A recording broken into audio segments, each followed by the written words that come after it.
This eerie but kind of beautiful picture was taken in Millbury, Massachusetts.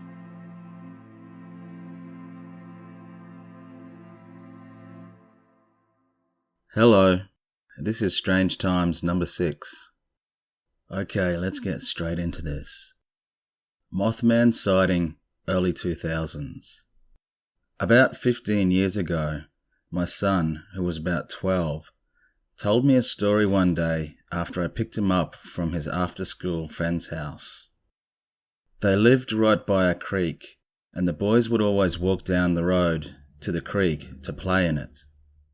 One afternoon, at about 3:30 to 4 o'clock, when the sun is still high in the sky but starting its descent, so it was a little blinding in their eyes, they were walking down the road to the bridge over the creek when they noticed a man standing on the road. Now this is from the mouth of a 12-year-old. He said this man was just standing there, looking like he was all in black, and he said it looked like the man didn't have a neck. They were a little puzzled, but kept walking toward it. He said that is when it opened up its arms, straight out, and it appeared to have wings. At that time, he said it just flapped them one time, like his arms went down one time, and he said it took off straight up into the air. He tried to see where it went, but said the sun was in his eyes.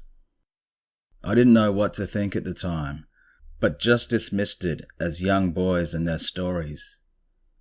When I started working nights, about 11 years ago, I started listening to Coast AM, and realized he had possibly seen the Mothman. He told me, when he was in his early 20s, he was hanging out with some friends from a surrounding small town. They were telling stories, and one of the guys started talking about seeing this giant flying birdman. This is the very same area where my son saw it. They were both excited to meet someone else that had seen the same thing. This occurred near Panther Creek, on Curran Road in Auburn, Illinois. Illinois? Yeah. I don't really have much to add to that. Just that it's always interesting when people report these sort of things, like Mothman, and they've got the same traits. You know, you hear it from various individuals who have apparently never heard of the Mothman, for instance, and they're describing exactly the same thing that we hear from so many other reports. It kind of really helps give validity to these encounters. This next story actually has corroborating evidence as well, in that it appears that two people saw the same thing. Bigfoot in Georgia. Within a week's time, there have been 2 reported sightings in northeast Georgia of a creature suspected to be the legendary Bigfoot. A driver braked when he saw what he described as a very dark, 7 or 8 feet tall, hairy, 2-legged creature with a pointed head, walking along the shoulder of a road and into the woods at around 8:30 p.m. on Monday, May 20th, between Ellijay and Blue Ridge, Georgia. He said the arms were very long, and it walked with the arms extended from its sides. He pulled over, skidding on the gravel, and waited on the back side of the small patch of woods, thinking it would emerge on the other side. It never did. A man who saw the report about the original sighting called to say he saw a black-grey one in Rabun County near Clayton on his way to work. He continues, quote, "It was walking through a field early AM and knelt down at a branch where there are trout present." End quote. At this point, he was at his closest to the creature, about 50 feet away. When the witness moved, he'd exited his truck to get a better view. The creature saw him and walked back into the woods. This gentleman, like so many others, was never a believer before. I've been coming across a lot of Bigfoot stories lately, and they're not from Bigfoot or cryptozoological websites. I've been finding these in mainstream newspapers. It's kind of interesting, I guess, maybe. This next one has nothing to do with cryptozoology. But funnily, it is from Georgia as well. So here we go. Terrifying experience with a Ouija board. Marcus Hitchcock started by sharing a tweet instructing people not to use Ouija boards, telling his followers, quote, "I know there's a lot of people who are skeptical of demons and spirits, but I would strongly advise you to stay away from Ouija boards. I learned this the hard way as a child." Close quote. From there, Marcus explained that he had an aunt who owned an antique shop in New Orleans and had a living space underneath the shop. Although she was family, he said she was a toxic person who used to beat him and his cousin. Marcus's grandma said his aunt was into witchcraft, and as a result, she didn't want him going over there. But one day, the aunt had a stroke, which left her wheelchair bound and only able to get up and down stairs via an electric lift. When the storm Katrina hit New Orleans, his aunt refused to leave her home and drowned as a result of not being able to use the lift, which was broken because of all the water. Marcus says here, "Now here's where the story really begins. My uncle went to New Orleans and got all the stuff out of her shop when the waters receded. Most of the stuff she had in there got looted, but he was still able to collect some of her items that she had in the room below. My uncle brought back most of the stuff in suitcases and in bags to go through. I was living with my aunt and uncle at the time in South Georgia, and the house they lived in is on a dirt road, literally in the middle of plumb effing nowhere." And it says in brackets to pay attention to this point, the fact that he's in the middle of nowhere when this occurred. Despite the fact that her shop was looted, Marcus's uncle collected a few of her remaining belongings and brought them to the home where he lived with Marcus. Among her stuff, Marcus and his cousin found his aunt's Ouija board, which they were always instructed not to touch. But Marcus and his cousin tried using it anyway to contact the likes of Biggie and Tupac. Tupac? Sorry, I don't know the pronunciation. But when that didn't work, they decided to ask their late aunt, the dead aunt, how to use it. But as they did, all the lights in the home went out. Quote, "I'm pretty sure I shat myself, but I was too scared to check. When the power go out and you're in the middle of nowhere, it's pitch black," he explained. "I was shook because it wasn't even effing raining. Me and my cousin screaming and shit. For some reason we hide under the bed." Marcus grabbed the phone to try to ring his uncle, who was a fireman, but got no answer because he was out at work. It was then that they started to hear a knocking on the door, getting louder and louder and louder. Quote, "Now at this point, whoever is at the door is banging like DeKalb County Police serving a warrant. The banging was super loud. And remember, we're in the middle of nowhere. I don't know where I got the balls from, but I made my way to the door and said, 'Who is it?'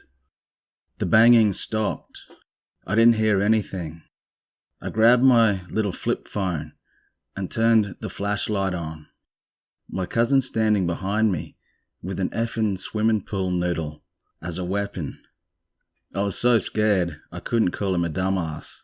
We just ran back to the room and slid back under the bed." Close quote. Marcus and his cousin ran to hide back under the bed when they noticed a person standing at the window, peeking through the glass. Quote, "The window is right above the TV, where we could look up and see out of it, and there's somebody peeking through that window. A full face is pressed on the glass, and I couldn't even make out who or what it was. At this point, my heart beating so fast, I think I'm about to pass out, he said. My cousin is losing it. It's tears and snot all over the floor, but I got my hand over his mouth telling him to be quiet. Whoever is at the window is literally scratching it, and in the creepiest voice I've ever heard, said, "I can see you." I grabbed my cousin by the shirt, pulled him in from under the damn bed, and darted off to the next room.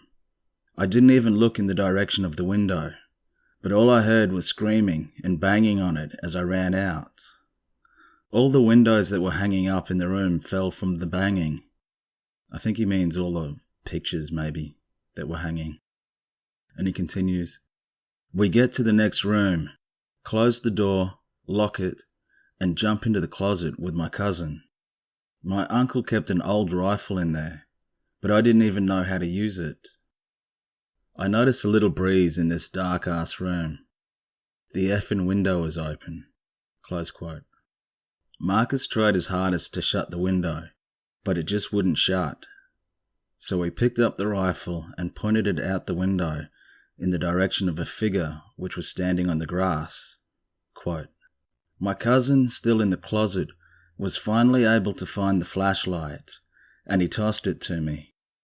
I shine the light in the field, and before I get a chance to really see who it is, they start running towards the house, and the window is still not closing." Close quote. So Marcus starts pulling the trigger over and over, and it just won't shoot. So he throws the rifle out the window, runs out the room, and shuts the door behind him. What a bizarre reflex. Throw the rifle out the window. Who does that? Who would do that? Anyway, we shall continue. Quote, "Me and my cousin in the living room. I've literally accepted the fact that we both about to die, because I left the window open, and I just know whoever or whatever that was about to find us. I tell my cousin I love him, then I hug him. Then in the middle of the hug, I saw lights outside. Headlights. Somebody's outside. I'm looking out the window from behind the couch, and I can see a big-ass F-250 truck outside. This is the old white man who lives on the other side of my uncle's property. It's him and his wife. They wanted to see if our power was out too." Close quote. When Marcus explained to the man's wife that he thought someone was in the house, she called the police and asked for every officer in town to come up to the house. Close quote. The police searched the entire house and didn't find anything. No signs of forced entry. No scratches on the window. No dents on the doors. The only thing they found was a lot of water on the floors and in the halls. They asked us if we had been playing in the water, and we said no. The next morning, my uncle and a few of the other firemen went back to the house. They went into the house and got the Ouija board, took it out in front, and burned it. My uncle and his wife got a preacher to bless the house, but I still never went back there.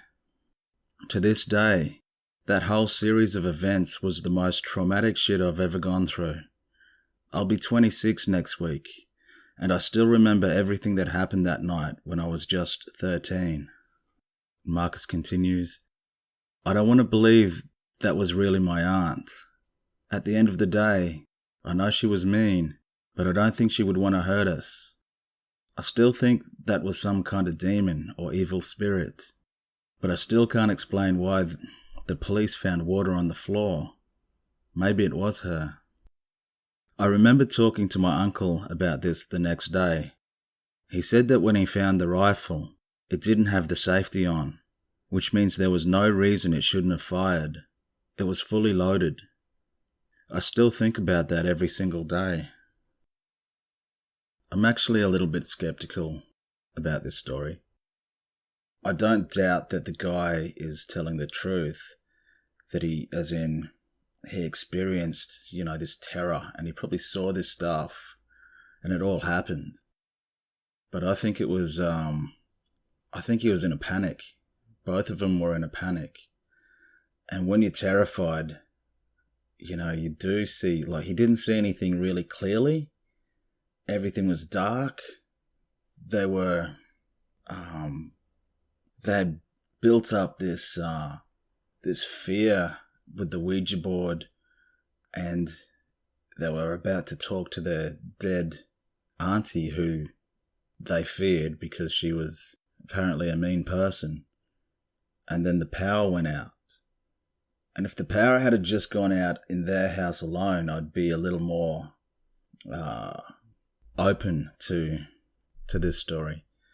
But it appears that it was a community-wide blackout because the neighbours were blacked out as well. So I think it was just bad timing with the blackout, and then that just triggered this panic, and they started seeing all this stuff because they were already in a heightened sort of fear frame of mind. And I was thinking, because they are just kids, that the water on the floor could have been urine. They could have pissed themselves with fear. That's not unheard of. And as far as the rifle not firing, he admitted in the story that he didn't know how to use the rifle. So, possibly he was just using it wrong. But that's just my thoughts. It's still a pretty cool story anyway. And for the last one, I got a bit of footage. Ghost caught on camera. So this was caught by a ghost hunting group called Ghosted UK. And they recorded it at St. George's Theatre in Great Yarmouth in England. I think it's a pretty interesting capture because it's so clear for a change. Some skeptically minded people have suggested that it's just the reflection of people caught in the windows, but Ghosted UK provided footage of the area in question to prove that there was no one there during the recording. Okay, that's another one done. Strange Times number 6. I hope you guys enjoyed it. See you next week.